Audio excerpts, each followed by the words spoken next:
Hoy vamos a hablar del purgatorio. Hay una contradicción que los hermanos protestantes difunden a todo dar. Ellos dicen que solamente lo que aparezca en la Biblia debe ser creído. Entonces, como la palabra purgatorio propiamente no aparece en la Biblia, ellos dicen, como no aparece en la Biblia, entonces no existe.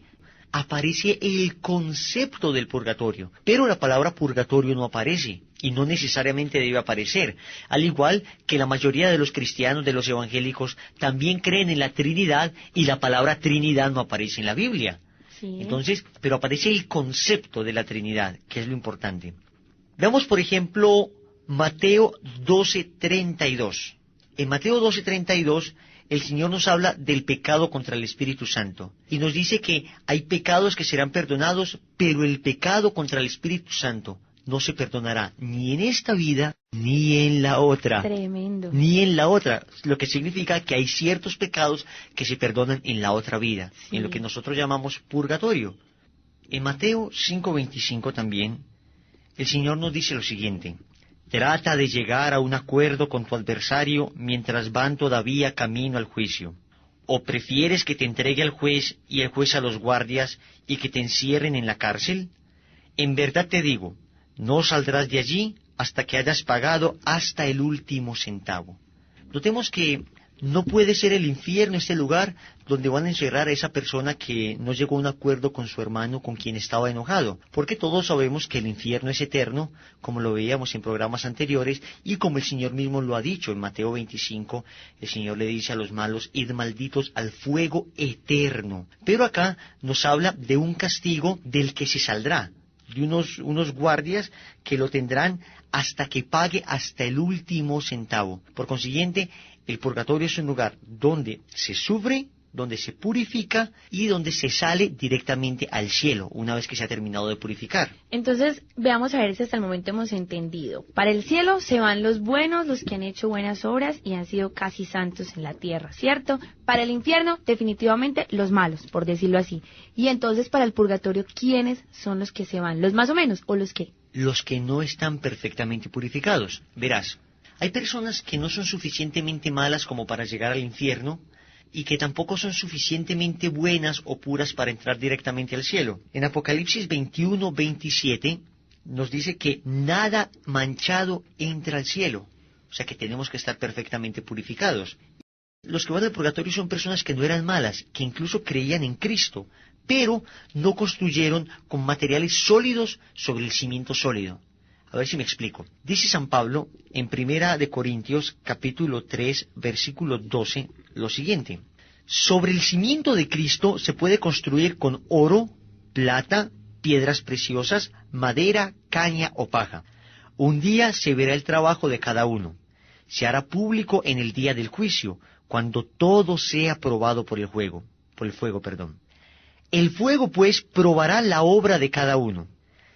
Si lo que has construido resiste el fuego, será premiado. Pero si la obra se convierte en cenizas, el obrero tendrá que pagar. Se salvará, pero como quien pasa a través del fuego. ¿Qué tal esta cita bíblica tan impresionante? Impresionante. Se salvará ciertamente, pero primero tendrá que pasar por el fuego. Y es la definición que el Catecismo de la Iglesia Católica nos da, en el numeral 1030 y 1031. Dice: los que mueren en la gracia y en la amistad de Dios, pero imperfectamente purificados, aunque están seguros de su salvación eterna, porque aclaro, quien llega al purgatorio ya se salvó. Es decir, del purgatorio uno no se puede devolver para la tierra o para el infierno, no. Llegó al purgatorio y se salvó ya. O sea, el siguiente paso es salir del purgatorio para llegar al cielo. Dice, aunque están seguros de su salvación eterna, sufren después de su muerte una purificación. Purgatorio, donde purga, precisamente de ahí viene la palabra. En el purgatorio se purgan esas faltas, a fin de obtener la santidad necesaria para entrar en la gloria del cielo. Recordemos que en Hebreos 9:27 se nos dice que después de la muerte viene el juicio. El hombre muere una sola vez y luego viene para él el juicio. En este juicio, como habíamos dicho en algún programa anterior, será nuestra propia conciencia la que decida, después de ver todos nuestros pecados, si es que nos merecemos el infierno, nos merecemos el cielo o nos merecemos el purgatorio. Las personas que llegan al purgatorio, entonces, llegan a este lugar y van allá porque precisamente quisieron ir al purgatorio, vivieron un catolicismo mediocre, no quisieron vivir en más santidad, y muchos de los que ahora están en el purgatorio eran personas que en la tierra decían, no importa, vámonos para el purgatorio, hay que ser medio buenos, y aunque sea que lleguemos al purgatorio. O sea, lo que conocemos como católicos light. Un catolicismo light, un Sí. catolicismo dietético que corre gran peligro de condenación también, aclaro. Por ignorancia se pueden condenar. ¿sí? Claro, porque es una ignorancia culpable, es una ignorancia donde no nos hemos querido formar, una ignorancia donde no hemos querido instruirnos en la fe. Sí. Escuchamos que el Padre en la misa de cada domingo nos dice que hay cursos bíblicos, nos invitan a cursos de oración, a cursos de Biblia, nos invitan a retiros espirituales, y no hemos querido formarnos adecuadamente. Como no nos hemos querido formar, la ignorancia que tenemos se convierte en una ignorancia culpable, y por esa ignorancia culpable se nos castigará también. Del purgatorio se saldrá cuando la persona haya purificado totalmente su pecado. Obviamente, el tiempo que transcurre en el purgatorio es un tiempo distinto al nuestro. Digamos que una persona que estuviera en el purgatorio, de estas personas que haya dicho, no, pues qué importa, lo importante es salvarme, como sea, pero llego allá, aunque sea que pase por el purgatorio. Sí. Una persona de estas estaría dispuesta, oigan bien lo que voy a decir que es muy impactante, estaría dispuesta a pasar 80 años en esta tierra, postrado en una cama, a cambio de un solo día de purgatorio en ese lugar. O sea que el purgatorio también tiene sufrimiento, como el infierno. Claro, es un sufrimiento sí menor, obviamente, Sí. aunque incluso algunas personas han llegado a decir que el fuego que arde en el purgatorio es el mismo que arde en el infierno, con la diferencia de que en el purgatorio hay esperanza. Pero eso son pues simplemente opiniones, ¿no? Sin embargo, sí hay sufrimiento, sí hay dolor, y estas almas que sufren allá quisieran nunca haber dicho que querían llegar al purgatorio. Sí. Nunca quisieron haber dicho eso, porque allá se dan cuenta de cuán doloroso es esto.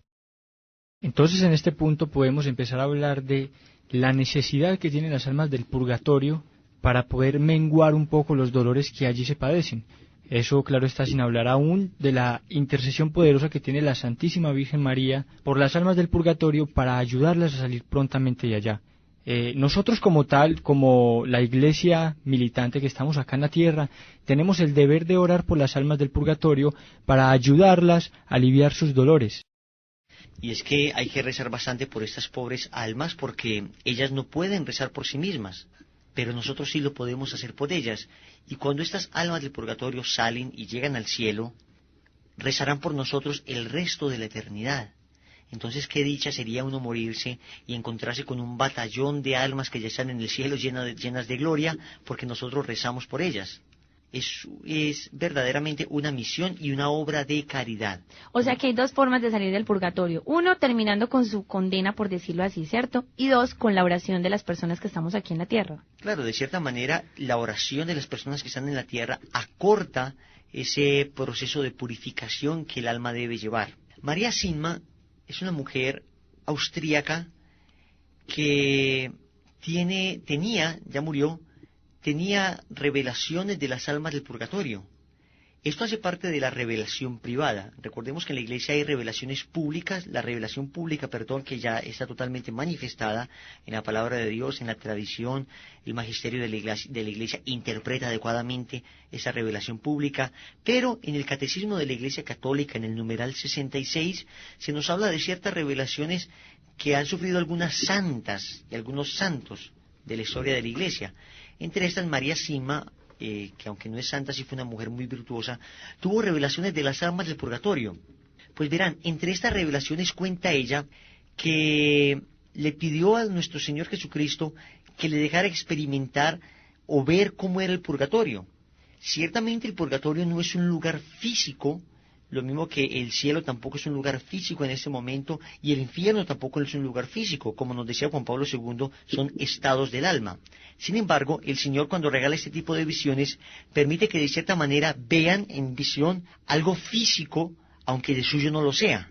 Por ejemplo, los pastorcitos en Fátima, cuando la Virgen les mostró el infierno, se lo mostró como algo físico, Sí. aunque de suyo todavía no es algo físico. Pero entonces le mostró el purgatorio y le dijo el Señor que él no podía bajar el purgatorio, porque si bajara el purgatorio se convertiría en el cielo. porque Él mismo es Dios. Sí. Miren qué cosa tan hermosa. Hermosísimo. Pero que la Virgen María iba a bajar con ella. Entonces fueron al purgatorio y esta María Sisma encontró un alma allí. Y a esta alma le dijo que si le gustaría volver a la tierra. Le dijo que por supuesto, le respondió el alma. Y le preguntó que si era para ver a los familiares o estar con ellos. El alma le dijo, no, me gustaría volver a la tierra para rezar un santo rosario, ir a la Eucaristía y confesarme. Porque todo lo que ahorra esto en el purgatorio, si las personas vivas supieran, lo harían diario. María Sisma quedó sorprendida por esto. Le preguntó después que cuánto se pagaba por una mentira en el purgatorio. Ciertamente una mentira puede generar mucho daño. Ella le dijo que 5 años. 5 años de purgatorio. 5 años, equiparándolo con los años de la tierra. Esto parece una exageración, ¿no? Y obviamente esto hace parte de la revelación privada y no es obligatorio creerlo. Pero de cierta manera, si Dios ha revelado este tipo de cosas, es para que se nos estremezca un poco y verdaderamente empecemos a ser conscientes. Y en realidad no es tan exageración cuando nos damos cuenta que una mentira puede hacer mucho daño. Una mentira puede destruir una vida entera. La calumnia es una mentira. Y si tú calumnias a una persona, le puede destruir para siempre su existencia e incluso llevarla a condenarse, porque la puede llevar a desesperarse y en fin. Entonces una mentira es un pecado mayúsculo. Y por esta mentira se sufría mucho y le dijo María Sisma que le permitiera a la Virgen, le dijo que le permitiera sufrir en sí misma lo que sufría un alma por una mentira. La Virgen le respondió que no, que sería tan doloroso que moriría. Entonces le dijo, bueno, déjame por lo menos parte del sufrimiento. Y durante 6 meses, esta vidente estuvo sufriendo dolores en su estómago tan fuertes y más fuertes que los del parto, que si no hubiera sido por la Virgen María, no hubiera soportado. Y es que la Virgen María con su rosario saca las almas del purgatorio, por decirlo así, lo extiende desde el cielo y allá va a dar el rosario y va pescando almitas con su rosario, ¿no es así, Wilson? Así es, y debemos pedirle bastante a la Virgen María que rece por nosotros. Por eso, después del rosario, decimos especialmente las más necesitadas de tu misericordia. Le decimos, estas almas del purgatorio son especialmente necesitadas de la misericordia de la Santísima Virgen María. Bueno, cambiando un poco el tema, se hace imprescindible hablar del valor que tiene el sufrimiento acá en la tierra para librarnos de las penas del purgatorio, incluso para borrarlos completamente, y también hablar de las indulgencias. Vamos a hablar primero del valor del sufrimiento. Es muy interesante ver cómo las personas de hoy en día y cómo los medios de comunicación nos están vendiendo la idea de que el sufrir es mal, que está mal. Pare de sufrir, si le duele cualquier cosa, échese esta pomada, o haga esto o aquello para evitarnos todos estos dolores que nos hacen sufrir como tal. Si nosotros somos capaces de ofrecer todo este sufrimiento al Señor, a Dios, con amor, el Señor nos puede borrar muchas de las penas del purgatorio porque ese sufrimiento es redentor, tal como lo hizo Jesús en la cruz, que a través del sufrimiento y de todo ese dolor y toda su pasión nos redimió a todos nosotros. Resulta que el pecado nos genera en nuestra alma algo que se llama la culpa y otra cosa que se llama la pena. La culpa es borrada en el momento de la confesión, pero la pena nos queda allí, y esta pena es la que se paga en el purgatorio. Bueno, una vez que uno está confesado, puede borrar esa pena desde la tierra a través de las indulgencias que la Iglesia regala. La Iglesia nos da ese tesoro del perdón también de la pena a través de las indulgencias que pueden ser parciales o pueden ser plenarias. Una indulgencia parcial es una indulgencia que borra una parte del purgatorio que nos merecemos por nuestros pecados, y una indulgencia total es una indulgencia que nos borra todo el purgatorio que nos merecemos por nuestros pecados. Entonces, debemos procurar ganar estas indulgencias. ¿Cómo se ganan? Las indulgencias parciales se ganan a través de buenas acciones, a través de buenas obras, a través de oraciones. El Santo Rosario nos regala indulgencias parciales, el Santo Via Crucis, la bendición, darnos bendiciones con agua bendita, portar el escapulario, todo esto regala indulgencias parciales.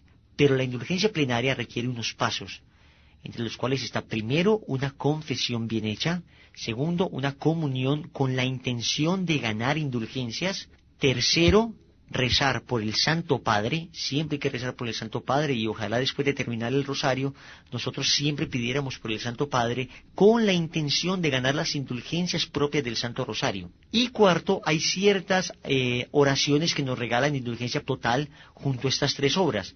Por ejemplo, si uno hace estas tres cosas, más el rosario, de rodillas ante el Santísimo, indulgencia plenaria. O si uno hace los viernes el Via Crucis, indulgencia plenaria. Es decir, se nos borran todas las penas. Se nos borran todas las penas merecidas. E incluso, si uno ofrece los dolores que tiene, el sufrimiento, no solamente ganas indulgencias por ti, sino que por las almas del purgatorio también.